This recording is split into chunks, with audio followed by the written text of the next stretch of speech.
Aloha and welcome back to another video. This is my, 10th pulls and pickups. This is actually a combination of two pulls and pickups. Last week's pulls and pickups, if I remember correctly, was the week before with some stuff from that week. So this week, this is stuff from last week and like nothing from this week. Yeah, nothing from this week, I don't think, but I'm also going to try and put out another pulls and pickups this week to try and make up for that. So we'll be back on schedule. So basically, as far as I know, I'm going to try and put out two pulls and pickups this week. One that's mostly that last week and one that's mostly this week, to try and make up. So we're even basically. Here is Daredevil issue 292.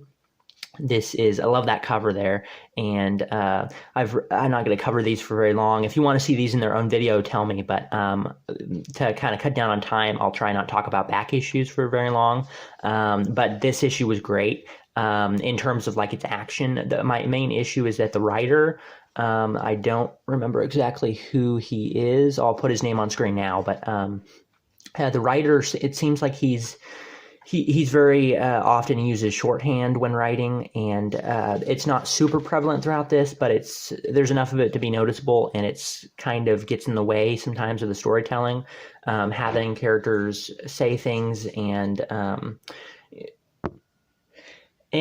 mean that's kind of the funny thing about characters that have lasted for this long. Characters seem to change as time goes on depending on who's writing them, but some things just kind of feel out of character, and also at times it's just kind of hard for me to read. I'm just not used to it. Here's issue 293. This is when things really get pick up. This is, the second part to this kind of story arc. And, you got Taskmaster,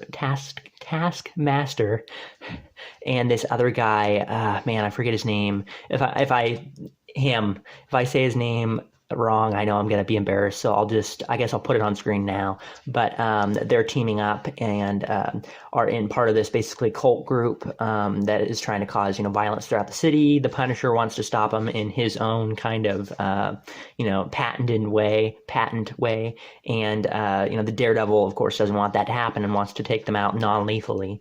So it's everybody versus everybody type of thing, and it's 4-on-4 action. It's pretty crazy. So a lot of fun there. And issue 294, things that go in a different direction.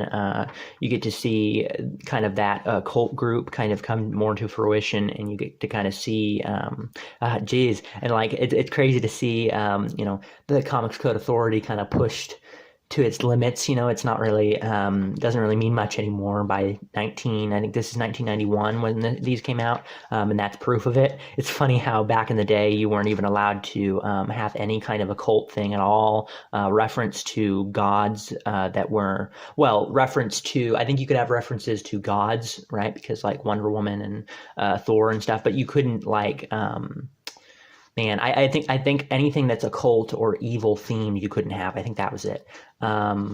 So that certainly has changed. That's why like Ghost Rider, for example, couldn't exist. Speaking of Ghost Rider, Ghost Rider couldn't exist until like the 70s. So issue 295, that's an awesome cover, and this is continuing of this story arc, and I believe this, if I remember correctly when I was looking, I didn't pick up issue 296 because partially money. I could have bought it and put something else back, but I chose to not get it because I thought that, as far as I know, I think this is the end of this story arc, but I'm not 100% sure. And as you can see, Daredevil teams up with Ghost Rider, and Ghost Rider and Punisher within like just a few issue span here, and the art's great, and again the writing's it misses a few times. That's the thing, like the writer seems to be really good at setting up good kind of wordplay, and good kind of, he does really good dialogue with Daredevil and kind of inner monologues, but at the same time when the action's happening and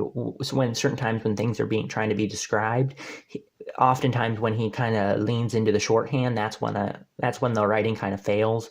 So and that's not too common. It seems to be less common with issues 295 and 294, but it was still kind of a bit jarring and a bit kind of too bad. That's the one downside, but the rest of it's great. The action's great, the art is great, and despite some of my qualms with the writing, it's still good for sure.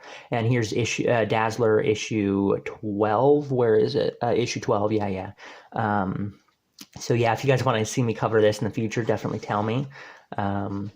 And you can definitely tell we're going back, a few decades, a decade or so, in terms of both the color, color saturation, and also just kind of the style of art that was popular then versus when I was just showing you in the 90s.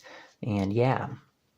And next up, we have new stuff now. We're going to X-Men Legends #2. X-Men Legends #2 is a great continuation of X-Men Legends #1, and of course, it should be because it's issue 2. But what I really mean by that is that besides story-wise, I really think that this issue did a great job at selling me on the series. And sure, issue 1 really should have sold me on the series, but this issue really, a lot of the questions I had, this is supposed to be a continuation, a spiritual successor to the 90s X-Men run. And I haven't read I've read barely anything from that, but I don't need to.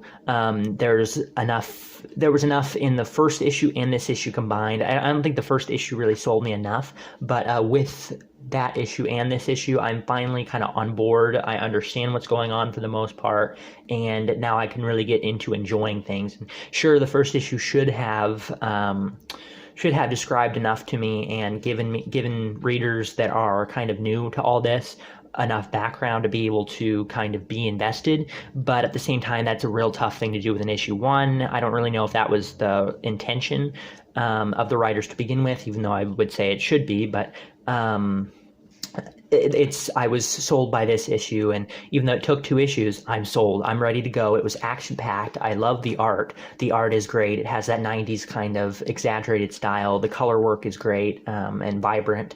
It might not be showing off too much on screen here because of the lighting I have going on, but nonetheless, the issue was quite enjoyable, and the whole story arc follows the Third Summer's brother, and it's only a 2-part story arc, which is great. You're not going to have to wait 6 issues to hear what happened, because this is, a continuation of a mystery that was present, 20, 30 years ago, 30-year-old mystery. So they're not going to spend 6 issues, 8 issues, or even 10 issues, which they probably could have, to try and figure this out. They're just going to do a 2-issue thing, which they did here, and it's it's done and over in 2 issues. You know the answer. I'm not really going to spoil anything, but at the same time, let's just say there's a reason why he wasn't around for so long. There's a reason why his existence was a mystery, and let's say it involves, what would you say, intergalactic politics, so to speak. And he's, so to speak, or he's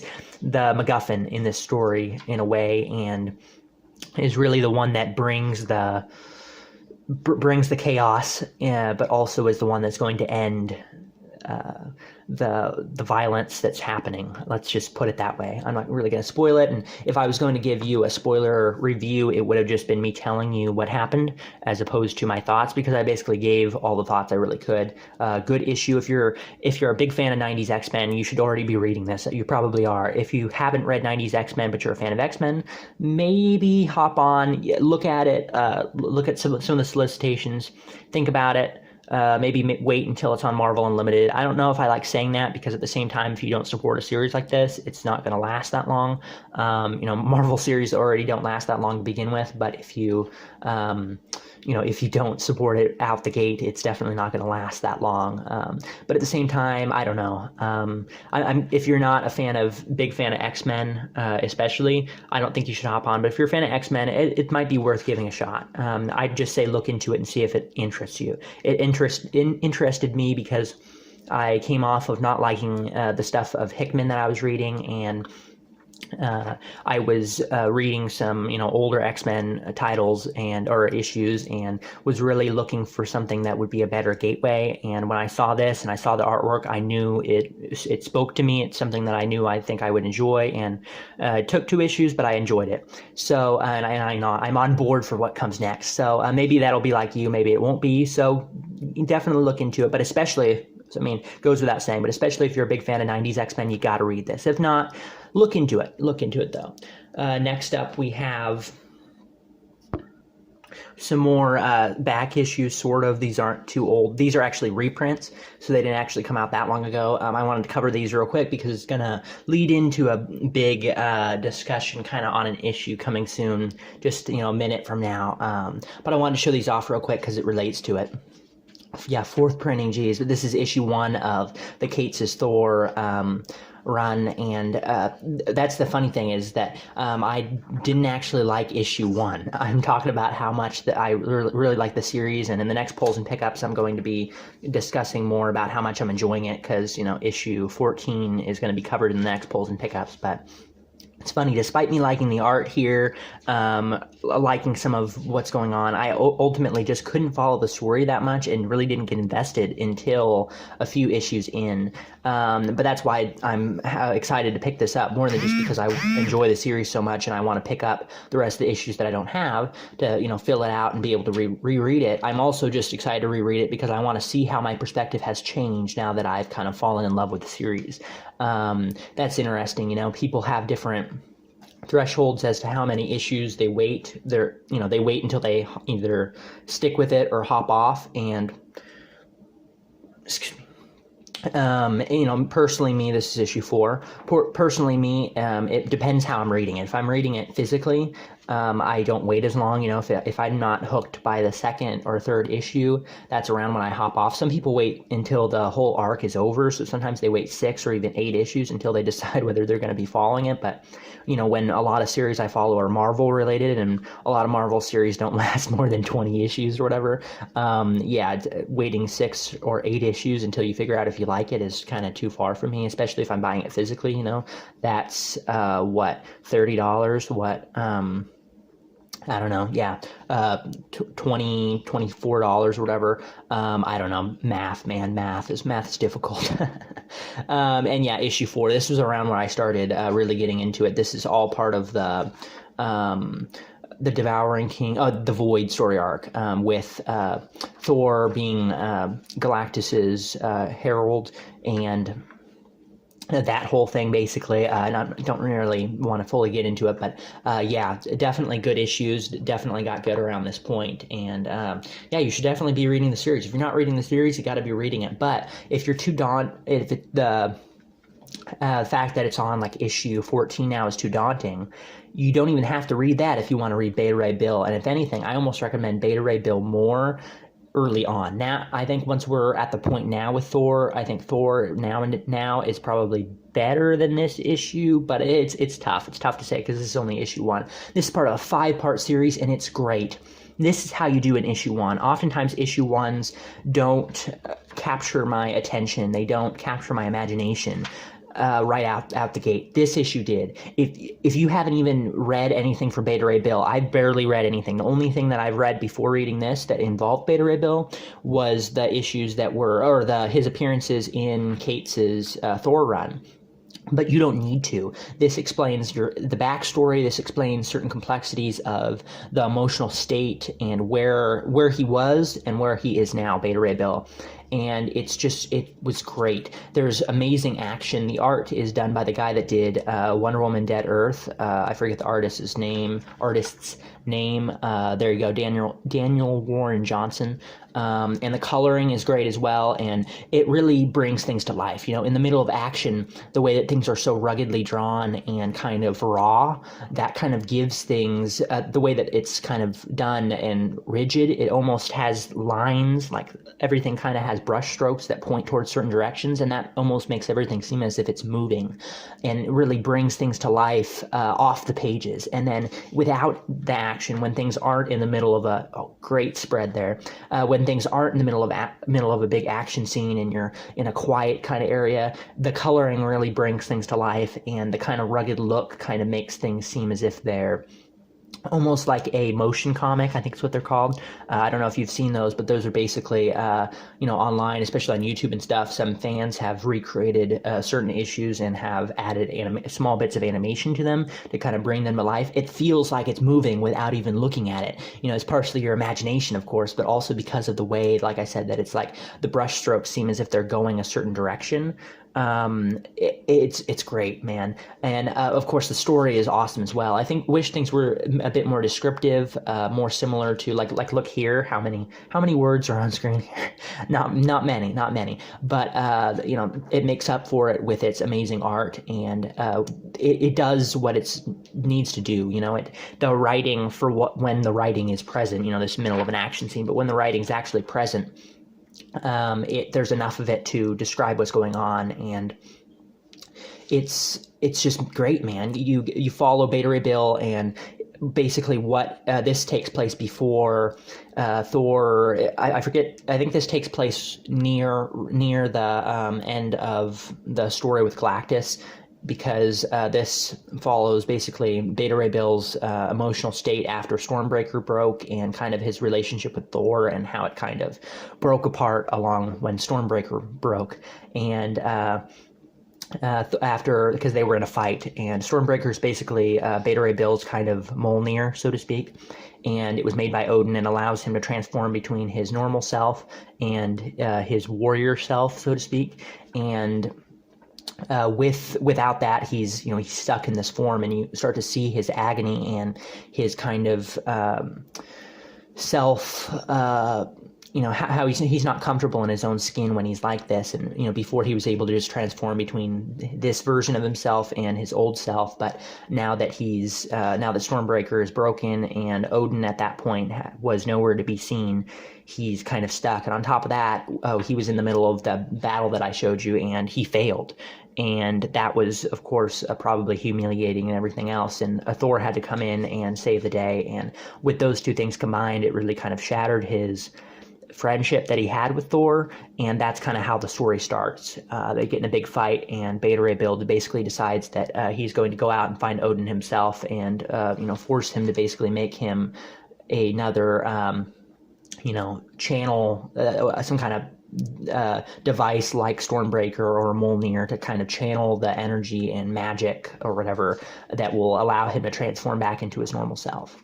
And and his ship is called Scuttlebutt, by the way, which is great. And again, if you're a fan of Beta Ray Bill, you got to read this. And if you're not a fan of Beta Ray Bill, you don't need to be, right? It makes you a fan of Beta Ray Bill because of how good the writing is, because of how kinetic and frenetic the action and the artistry kind of go hand in hand, and how it's both able to describe what happened in the past, describe who Beta Ray Bill is, what his world is like, why he is the way he is, but it's also able to keep up a frantic and lively story without either parts getting in the way. It's great. I don't know.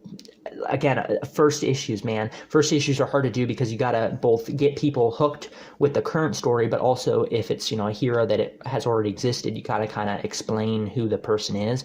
But it's difficult because oftentimes issue ones either fall too much on the side of explaining what's going on, or they fall too much on the side of just kind of inferring and thinking that you'll know what's going on and know who this hero is and not explaining their backstory. And especially with someone like Beta Ray Bill, you really got to explain the backstory. And they did such a good job at doing that, but like I said, also juggling current events and what's going on, and kind of setting up what will happen in the next 4 issues. It's sad that it's only 5 issues, but in a way, this was so meaty for only being 1 issue.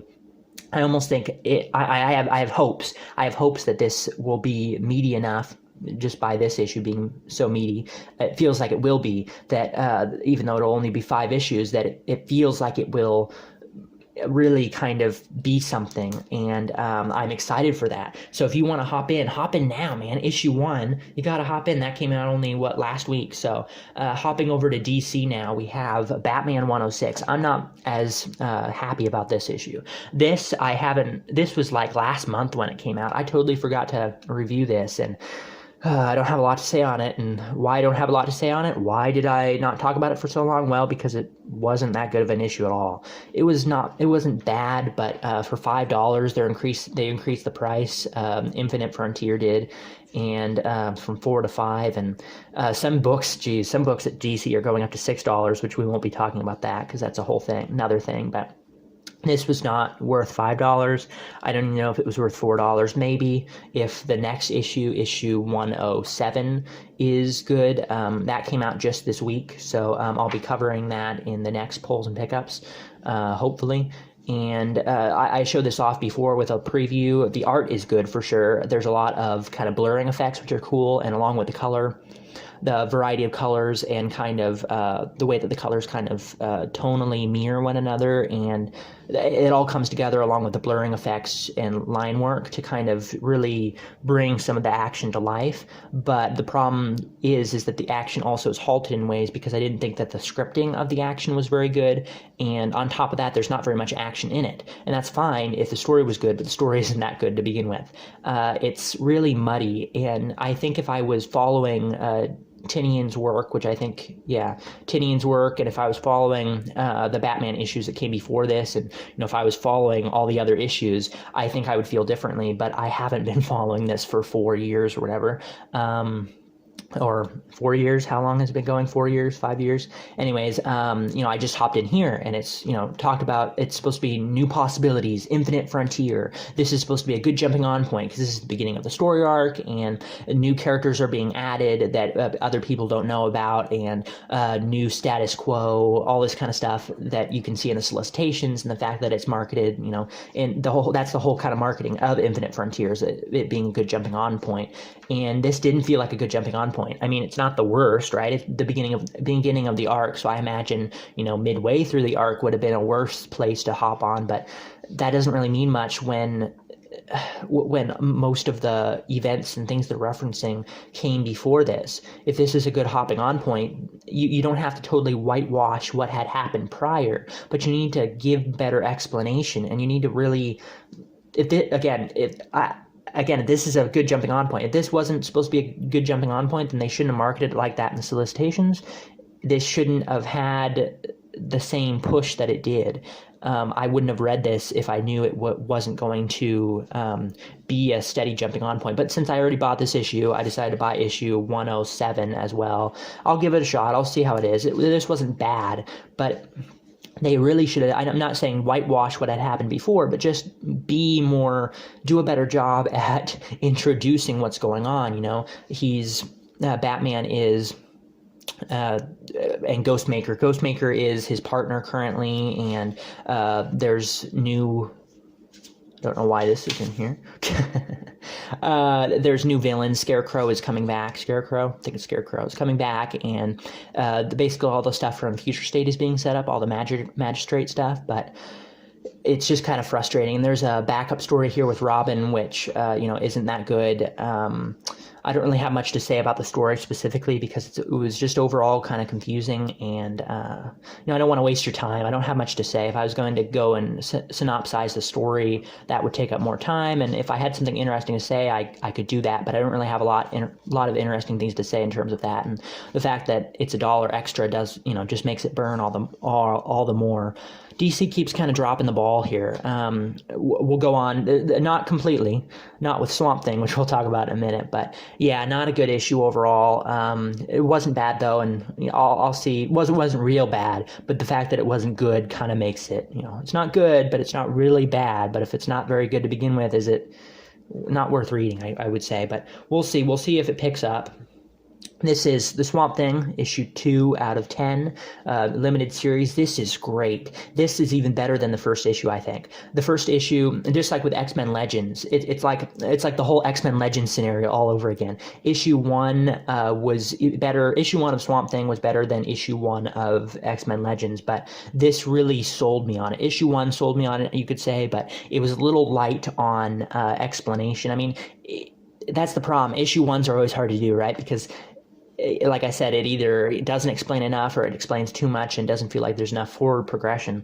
Issue 1 of this kind of was a little light on forward progression. It was a lot of explanations and things were still a little bit hairy, but this definitely kind of shows you more the full extent of what the Green has, what their capabilities are. You really start to feel for our main man. I don't remember his name. I'm bad with names. I've said that before. If you've watched this show before, I'm bad with names, but that doesn't matter. You know, this guy, the guy that's the Swamp Thing.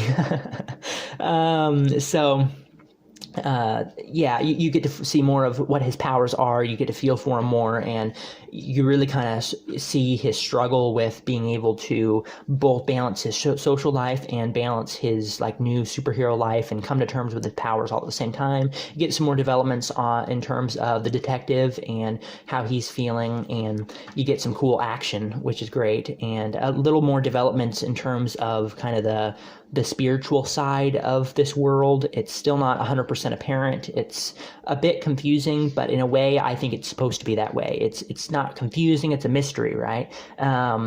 It's as if we're not supposed to know yet, and I like that. And there's some cool, like I said, there's some cool action certainly, and I talked about this a bit in the first issue, but there's not a lot of new revelations. It's more just kind of continuations of the first issue. But what is really going on is that what's his name? Our main man, whatever his name is, travels to a new town. He wants to start his life over again. Things have happened in the past, and basically he's trying to start anew. And along with starting anew, he starts a new chapter of his life, so to speak, this chapter being the Swamp Thing. And he gets contacted in his dreams through this force known as the Green, and he has these weird nightmares and starts seeing visions in the day, and pounding headaches and so on, and eventually in the night he gets taken over by the Green and is told to imagine, or he's given a glimpse of an area, right, given a glimpse of this desert, and then he's teleported to this desert and has to fight off this creature, basically this spirit that lives in this desert, and protect this detective and everything, and try and figure out basically how to stop these forces. And that's kind of the cool thing, is he's able to be in place. He's both able to be asleep but also be in other places at the same time, because it's as if his consciousness goes out and becomes the Swamp Thing, becomes his consciousness merges with nature, so to speak, and appears in certain areas. And it's quite cool. Like I said, a bit confusing. I don't know if I described that, but that's basically the gist of it. And yeah, overall, if you want to hop in, now's the time, right? Only 2 issues in, and you could always trade weight, and really, that might be what you want to do. Might be what you'd want to do if you're kind of on the. Not sure if you necessarily want to get into it because, limited series like this, I feel like it's less likely that it's going to be canceled, just because, it doesn't sell as well single wise, because I would think they would already have the contract out, right, where it's 10 issues in, but maybe they can, maybe they could cancel it or something early, or I don't know. So maybe you should buy it in single form. I don't know. I feel like it's less important, still important, I guess, but less of a big deal if you don't support a series in single form. If it's a limited series like that already has planned that it's going to have a certain number of issues. But next up we have Image. I'm not going to go on about this for too long. I'm going to be covering a bunch of Walking Dead issues, hopefully, in their own video. But here's issue 12 here I picked up. And, as you probably saw from what was going on in the past issues, I was showing off this deluxe issue, of course. They're staying at that guy's farm that they met. Who was it? The son? No, it was the neighbor. Yeah, the neighbor that's staying with this guy's farm accidentally shot our main man's son. And so they, wanted to mend up the son. So they went to this guy's farm, and they've been staying with him currently. But as you saw from the cover, it seems as if some bad stuff's going to go down, basically. A lot of relationship issues and so on. So I'll be covering that in the future probably. So look forward to that. And then we got Nocterra. I'm going to be talking about this hopefully in the next Pulls and Pickups. So look out for that. But I wanted to hop on and try this series out. I actually wanted to try out Berserk more. Berserk, if you don't know, for the people that aren't big on comic news that watch my channel, both of these were Kickstarter projects, and Berserk is headed up by Keanu Reeves. So check that out. I wanted to read that more than this, but this was what was available. So I was like, I'll give it a shot. Futuristic kind of has this cool aesthetic going on, and basically it's some kind of battle between like darkness and light, and there's like these dark creatures, and certain people have some kind of light ability or whatever. I don't know. That's the gist that I got from reading someone's review on Comic Geeks. But either way, yeah. Speaking of Comic Geeks, check out my Comic Geeks profile in the link in the description.